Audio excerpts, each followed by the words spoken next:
Hello everyone, welcome you all to Parcham classes. I am Janvi and I take burning issue sections. हमारी classes Tuesday और Friday को weekly schedule रहती हैं. Previous classes को देखने के लिए हमारी चैनल पे बनी हुई बर्निंग इशू की प्लेलिस्ट में जाइए, वहां पे आपको सारी प्रीवियस लेक्चर्स मिल जाएंगे. सी यहाँ पे इंडिया होस्ट करने वाला है G20 की समिट अपकमिंग सितंबर में 9th और 10th को.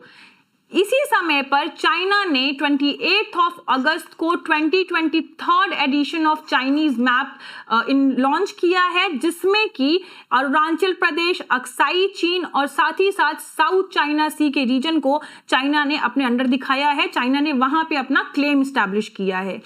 चाइना की हमेशा से ये आदत रही है कि भारत कोई भी चीज करने जा रहा है या फिर कोई भी इंपॉर्टेंट चीज भारत के अंदर हो रही है, उस समय पर चाइना ने यहाँ पे बॉर्डर इशू को लेकर टेंशन क्रिएट की है. और ये इसकी हम देख रहे हैं कि रेगुलरिटी में ये इसकी आदत है, ये हैबिचुअल है.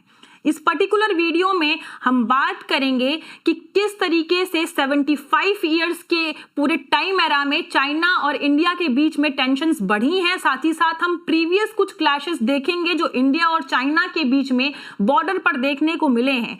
बात करेंगे हम national mapping awareness publicity week के बारे में, 9 लाइन, 10 लाइन, साथ ही साथ LAC के बारे में हम बात करेंगे. पैंगोंग सो लेक की हम स्ट्रेटेजिक लोकेशन देखेंगे. इंपॉर्टेंस ऑफ ताइवान के ऊपर चर्चा करेंगे कि किस तरीके से चाइना के लिए वो इंपॉर्टेंट है. साथ ही साथ हम तवांग रीजन के बारे में बात करेंगे कि क्या इंपॉर्टेंस है चाइना के लिए, उसकी क्यों बार बार वो अरुणाचल प्रदेश के उन हिस्सों को क्लेम कर रहा है. सबसे पहले हम यहाँ पे लास्ट सेशन में पूछे गए क्वेश्चन का आंसर जान लेते हैं. क्वेश्चन था इंडियन नेशनल कांग्रेस कब फाउंड की गई थी, कब स्थापना हुई थी इसकी. इसका आंसर है 1885.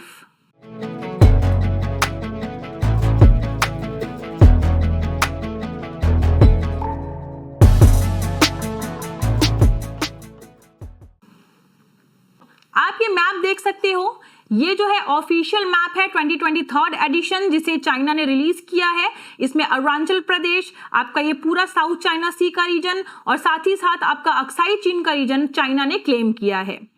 यहाँ पे चाइना में चल रहा है national mapping awareness publicity week. ये इनिशिएटिव किसके तहत चलाया जा रहा है? चाइना सेलिब्रेट कर रहा है 30th anniversary of enactment of law of surveying and mapping of people Republic of China. 30 साल पहले इस नियम को बनाया गया ताकि जो चाइना है, चाइना की गवर्नमेंट जो है वो अपने लोगों को अवेयर करा सके कि चाइनीज कंट्रोल के अंदर कौन कौन से एरियाज आते हैं और साथ ही साथ ये जितने भी एरियाज हैं वो किस तरीके से मैनेज किए जाएंगे और चाइना की ग्रोथ में ये एरियाज कैसे कंट्रीब्यूट करेंगे, उन सब के बारे में भी चर्चा की गई है. अभी जो है चाइना ने यहाँ पे अपना नॉर्मल जो मैप है वो रिलीज किया है. अपकमिंग डेज में चाइना इसी बेसिस पर डिजिटल मैप, एग्रीकल्चरल मैप और इकोनॉमी किस किस तरीके से वो अपनी आगे लेकर बढ़ेगा, इन सब की स्ट्रैटेजी जो है वो रिलीज करने वाला है. यहाँ पे मिनिस्ट्री ऑफ नेचुरल रिसोर्सेज जो चाइना की है उसने इस मैप को बनाया है.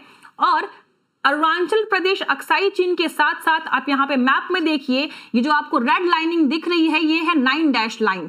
इसको भी पूरा क्लेम किया है. 9 लाइन यानी कि 1 2 3 4 5 6 7 8 9 और ये 9 लाइन चाइना ने बनाई थी. अब इसको बढ़ाकर चाइना ने 10th डैश कर दिया है. यहां पर आपका एक और डैश बढ़ा दिया है. नाउ अब ये 10 लाइन हो गई है. यहाँ पे जो वेरियस कंट्रीज हैं इन्होंने ऑब्जेक्ट किया है कि चाइना इस तरीके के क्लेम को नहीं कर सकता है, ये वैलिड नहीं है. देखिए क्या चल रहा है यहाँ पे कि जब G20 की अभी जब हमारे पास प्रेसिडेंसी आई तो हमने ऑल ओवर दी इंडिया कई सारे समिट्स जो हैं कंडक्ट कराए वेरियस रीजन्स में. उसी के तहत हमने अरुणाचल प्रदेश के कुछ हिस्सों में G20 की समिट्स रखी जिसके ऊपर चाइना ने ऑब्जेक्शन क्रिएट किया. और इसी के चलते अप्रैल 2023 में ही हमने देखा कि अरुणाचल प्रदेश के 11 लोकेशंस का नाम यहाँ पे चाइना ने बदला है. और ये पहली बार नहीं हुआ है. 2017 और 2021 का जो ईयर रहा है उसमें भी जो बीजिंग यानी कि चाइना है उसने इस तरीके के क्लेम इंडियन टेरिटरी पे अपने दिखाए हैं. वहीं पे इन 11 डिस्ट्रिक्ट्स के अलावा आप देख लो कि जो अरुणाचल प्रदेश की कैपिटल है ईटानगर, वहां पर भी एक टाउन है जिसके ऊपर चाइना ने अपना क्लेम स्टैब्लिश करने की कोशिश की है। अगर हम देखें तो जो ये मैप आया है उसका इंडियन गवर्नमेंट ने बहुत ही स्ट्रांगली प्रोटेस्ट किया है। एक्सटर्नल मिनिस्टर एस जयशंकर ने कहा है कि ये चाइना के अब्सूर्ड क्लेम्स हैं, यानी कि इनका कोई रेलेवेंस नहीं है। जो चाइनीज ओनरशिप है वो अगर अपने जो एंशियंट उनकी हिस्ट्री है उसके बेसिस पे अगर अभी भी आज की सेंचुरी में भी अगर वो क्लेम दिखाना चाहती है तो वो गलत है। और स्पेशली यहाँ पे जयशंकर ने एक ये बात कही है कि अभी रिसेंटली जो आपकी ब्रिक्स समिट हुई है जोहानसबर्ग में, वहां पे प्राइम मिनिस्टर नरेंद्र मोदी और शी जिनपिंग के बीच में जो है एक इनफॉर्मल बात हुई एलएसी को लेकर। फॉर्मल नहीं, इनफॉर्मल। पीएम मोदी ने ये कहा कि हमें एलएसी पर अभी भी काम करने की जरूरत है, हमें उस इशू को रिजॉल्व करना होगा। यहाँ पे मैं थोड़ा सा कट करके आपको ब्रिक्स के बारे में बताना चाहूंगी क्योंकि यहाँ पे उसका मेंशन आया है। तो 15th ब्रिक्स समिट अभी जोहानसबर्ग में हुई, साउथ अफ्रीका ने इसे होस्ट किया। ब्रिक्स की अगर हम बात करें तो ब्रिक्स 5 लार्जेस्ट इमर्जिंग इकोनॉमीज का एक ग्रुप है जिसकी मीटिंग जो है एनुअली होती है। इसमें ब्राजील, रशिया, इंडिया, चाइना और साउथ अफ्रीका है। ये ग्रुप 41% ग्लोबल पॉपुलेशन को हेल्ड करता है, साथ ही साथ 24% ग्लोबल जीडीपी में कंट्रीब्यूट करता है और 16% ऑफ ग्लोबल ट्रेड को इन्फ्लुएंस करता है। इस बार की जो ब्रिक्स मीटिंग हुई है उसमें 6 न्यू कंट्रीज को नेक्स्ट ईयर इसमें ऐड ऑन करने की बात कही गई है। कौन कौन सी कंट्रीज हैं? Iran, Saudi Arabia, Egypt, Argentina, UAE और यूथोपिया। अब देखिए यहाँ पे जो इंडिया का प्रोटेस्ट है उस पे चाइना ने वापस से अपना स्टेटमेंट दिया है और कहा है कि जो इंडिया है वो इस मुद्दे को लेकर ओवर रिएक्ट कर रहा है। आखिर क्यों ये बात कही? यहाँ पे जब 2019 में इंडिया ने अपना मैप रिलीज किया था उसमें हमने जो अपनी नई यूनियन टेरिटरी बनी थी लद्दाख उसको और साथ ही साथ हमने पीओके के कुछ हिस्सों को इंडिया के मैप के अंदर दिखाया था कि ये इंडिया का पार्ट है। उस पे भी चाइना ने ऐसे ही ऑब्जेक्ट किया था और हमने हमने उस चीज के ऊपर रिएक्ट नहीं किया। नाउ अब वही चीज चाइना एक तरीके से हमारे ऊपर काउंटर कर रहा है कि आप इस चीज को लेके इतना ओवर रिएक्ट क्यों कर रहे हो। तो ये आया चाइना का यहाँ पे काउंटर डिफेंस। साथ ही साथ अरुणाचल प्रदेश की जो स्थिति है वहां की जो एमएलए हैं एक उन्होंने ये बात कही है पीएम मोदी से, उनको लेटर लिखा है कि अपकमिंग जो G20 की समिट होने वाली है आप प्लीज उसमें ये मुद्दा उठाएं जो चाइना अरुणाचल प्रदेश को बार बार क्लेम करने की कोशिश कर रहा है। हमने अभी तक की पूरी कहानी देखी जो कुछ दिनों में ये चली है कि क्यों आखिर चाइना ऐसा कर रहा है, क्या रीजन है इसके पीछे। हमने G20 का भी इशू देखा। अब हम शुरू करेंगे कि साउथ चाइना सी से कि किस बेसिस पर जो चाइना है वो अपना क्लेम स्टैब्लिश कर रहा है। सबसे पहले हम 9 डैश लाइन की यहाँ बात करेंगे। चाइना ने फर्स्ट टाइम 9 डैश लाइन को कब अडॉप्ट किया? 1940s में। चाइना का ये कहना है कि पहले के समय से, एंशिएंट समय से जो ये साउथ चाइना सी है ये चाइना के टेरिटरी के अंदर आता है। यहाँ पे चाइनीज एक्टिविटी, इकोनॉमिक एक्टिविटीज देखी गई हैं और इस आधार पर जो है ये पूरा साउथ चाइना सी का जो रीजन है ये चाइनीज अथॉरिटी के अंदर आएगा। चाइना बार बार क्यों साउथ चाइना सी को क्लेम कर रहा है? ये बहुत ही आप कह लो रिच रिसोर्सेज यहाँ पे पाए जाते हैं, बहुत अच्छे अच्छे फिशिंग ग्राउंड्स हैं यहाँ पे, कई सारे ऐसे आइलैंड्स हैं जो चाइना अपनी मिलिट्री बेसिस के लिए यूज कर सकता है। इस कारण से चाइना जो है साउथ चाइना सी पे अपना अधिकार क्लेम कर रहा है और चाह रहा है उसे अपने अंडर ले आना। मलेशियन गवर्नमेंट ने पूरी तरीके से चाइना के इस न्यू मैप को रिजेक्ट किया है और साथ ही साथ फिलीपींस की गवर्नमेंट ने भी इसे बिल्कुल ही इररेलेवेंट बताया है। यहाँ पे देखिए 2016 में जो ये पूरा साउथ चाइना सी का मुद्दा था पीसीए में गया, परमानेंट कोर्ट ऑफ आर्बिट्रेशन में। ये कोर्ट का हेडक्वार्टर हेग में है। हेग एक सिटी है नीदरलैंड्स की। इस कोर्ट ने ये डिसीजन दिया कि ये जो 9 डैश लाइन का क्लेम है ये पूरी तरीके से इनवैलिड है, चाइना का ये इररेलेवेंट क्लेम है। और साथ ही साथ ये क्लेम जो है 1982 में जो बना हुआ यूएन क्लॉज है उसको, उसके जो रूल्स हैं उसको भी खारिज करता है, नलीफाई करता है। किस तरीके से? यूएन क्लॉज का देखिए एक नियम है कि जो भी कोस्टल कंट्रीज हैं उनकी अप टू 200 नॉटिकल माइल्स तक पानी के अंदर जो है सॉवरेंटी एक्सक्लूसिव इकोनॉमिक जोन रहेगी, जिसके ऊपर जो है सिर्फ उसी कंट्री का अधिकार रहेगा। कोई और कंट्री उस रीजन को अपने अधिकृत क्षेत्र के अंदर क्लेम नहीं कर सकती है। लेकिन आप अगर यहाँ पे 9 डैश लाइन देखो तो यहाँ पे ये 9 डैश लाइन कई सारी कंट्रीज की एक्सक्लूसिव इकोनॉमिक जोन से होकर गुजर रही है। कौन कौन सी हैं वो कंट्रीज? वियतनाम हो गई, फिलीपींस, मलेशिया, ब्रुनेई, इंडोनेशिया, इन सारी कंट्रीज की एक्सक्लूसिव इकोनॉमिक जोन से होकर आपकी ये 9 डैश लाइन जारी है और अब ये 10 हो चुकी है। ताइवान को पूरी तरीके से इसने कवर कर लिया है अपने सॉवरेंटी के अंदर। तो ये है 9 डैश लाइन की कहानी। नाउ अब हम बात करेंगे इंडिया और चाइना का जो LAC का इशू है, अरुणाचल प्रदेश का क्या मुद्दा है। 75 ईयर्स का ऑलमोस्ट भारत और चाइना का जो ये रिलेशनशिप है, इसमें हमने कई सारे क्लैशेस देखे हैं। जैसे कि अभी रिसेंट क्लैशेस की अगर हम बात करें तो 2020 में हमने देखा गलवान वैली का कॉन्फ्लिक्ट जो कि लद्दाख में हुआ। वहीं 2022 में हमने तवांग रीजन जो अरुणाचल प्रदेश का था, वहां पे हमने देखा कि चाइनीज और इंडियन मिलिट्री के बीच में स्टैंड ऑफ हुआ। मोस्ट इंपॉर्टेंट 2017 का जो डोकलाम एरिया का कॉन्फ्लिक्ट था जो कि 2 महीने पूरा चला, वो बहुत ही इंपॉर्टेंट था। आप देख लो, ये डोकलाम का रीजन है जो ब्लू एरो से दिखा रहा है। ये ट्राई जंक्शन है, यहाँ पे 3 कंट्रीज की बॉर्डर लगती हैं, भूटान और आपका तिब्बत जो कि चाइनीज कंट्रोल के अंदर है और साथ ही साथ इंडिया। अब यहाँ पे चुम्बी वैली जो कि तिब्बत का पार्ट है, साथ ही साथ भूटान का जो हा वैली है और सिक्किम, ये तीनों जो है, तीनों की बॉर्डर यहाँ पे डोकलाम एरिया में लगती हैं। इस कारण से डोकलाम इंडियन स्ट्रेटेजिक पॉइंट के लिए बहुत ही ज्यादा इंपॉर्टेंट है। तो यहाँ पे भी स्टैंड ऑफ देखने को हमें मिला लास्ट के कुछ समय में। गलवान वैली की भी अगर आप लोकेशन देखो तो ये देखिए आपका है अक्साई चीन का पूरा एरिया। यहाँ पे आपका हुआ गलवान वैली कॉन्फ्लिक्ट, जब ये डिस्प्यूटेड रीजन है और यहाँ पर चाइनीज मिलिट्री और आगे की तरफ बढ़ने की कोशिश कर रही थी। उसी कारण से यहाँ जब इंडियन मिलिट्री ने उन्हें रोकने की कोशिश की तो बहुत ही भारी क्लैश देखने को हमें मिलता है। यहाँ पे आप द हिंदू का आर्टिकल देख सकते हैं, 24 जनवरी 2023 का ही ये आर्टिकल है जिसमें कि ये बताया गया कि आपका ये देखिए ये गलवान वैली रिवर है, इसी के नीचे यहाँ पे पैंगोंग लेक है और ये लेक देखिए आप, ये जो रीजन है लेक का ये अक्साई चीन के अंदर आता है। तो इस एरिया में टोटल 65 पेट्रोलिंग पॉइंट्स हैं। अब इस 65 पेट्रोलिंग पॉइंट्स में से इंडिया ने 26 पेट्रोलिंग पॉइंट्स पर अपना एक्सेस खो दिया है। आप समझिए कि कितनी बड़ी टेंशन यहाँ पे बॉर्डर पे चल रही है। दिन पे दिन जो है हम अपने पेट्रोलिंग पॉइंट्स को जो है खोते जा रहे हैं। तो ये सारी चीजें चाइना काफी लंबे समय से करता आ रहा है। अब यहाँ पे आप मैप देखिए, ये जो आप ऑरेंज कलर से रीजन देख रहे हैं और ये अरुणाचल प्रदेश का जो ये शेडेड रीजन देख रहे हैं, ये चाइना ने अपने न्यू ऑफिशियल मैप में चाइनीज टेरिटरी के अंदर दिखाया हुआ है। यही जो है ऑब्जेक्शन का मुद्दा बना हुआ है। आप इंडिया का नॉर्मल मैप देखिए, इसमें हमने अक्साई चीन और जो ये पीओके का एरिया और ये अरुणाचल प्रदेश का जो एरिया दिखा रखा है, ये इंडियन टेरिटरी के अंदर आता है। तो ये जब मैप हमने निकाला था उस समय भी जो चाइना था उसने इस मुद्दे पर ऑब्जेक्ट किया था। अब ये पूरा रीजन चाइना अपने अंडर दिखा रहा है।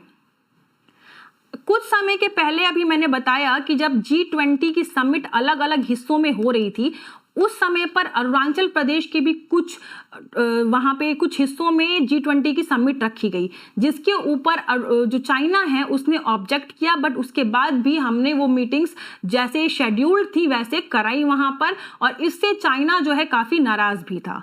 नाउ अब हम थोड़ा सा एक ज्योग्राफिकल लोकेशंस देखते हैं LAC की और उनका डिवीजन देखेंगे। देखिए अगर हम इंडिया के पर्सपेक्टिव से देखें तो हमारी LAC की जो पूरी की पूरी लाइन ऑफ एक्चुअल कंट्रोल है वो 3488 किलोमीटर्स की है, लेकिन चाइना कहता है कि ये सिर्फ 2000 किलोमीटर की है, बाकी की जो ये क्लेम कर रहे हैं इंडिया वो इररिलेवेंट है। हमने अपने हिसाब से LAC को 3 हिस्सों में डिवाइड किया है।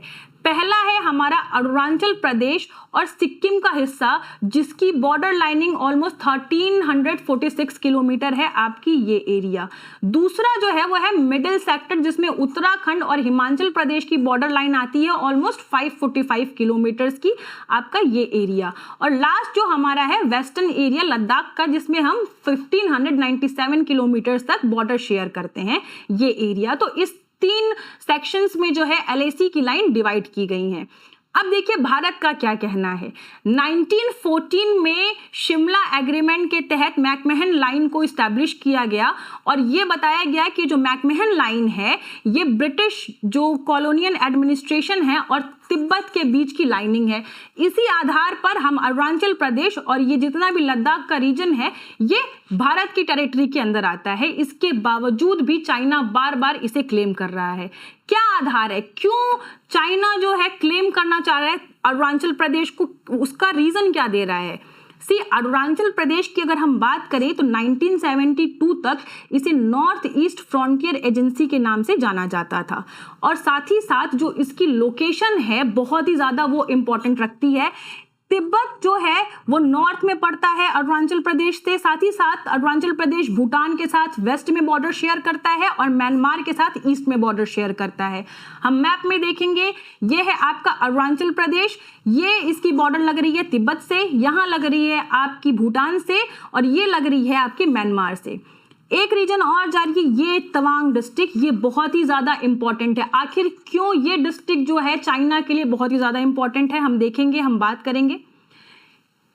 चाइना ये कहता है कि ये जो तवांग है ये जो तिब्बत और ब्रह्मपुत्रा वैली के बीच में कॉरिडोर बनने वाला है। हमें पता है कि चाइना कोशिश कर रहा है ब्रह्मपुत्रा का पानी रोकने का, उसके ऊपर डैम बनाने का।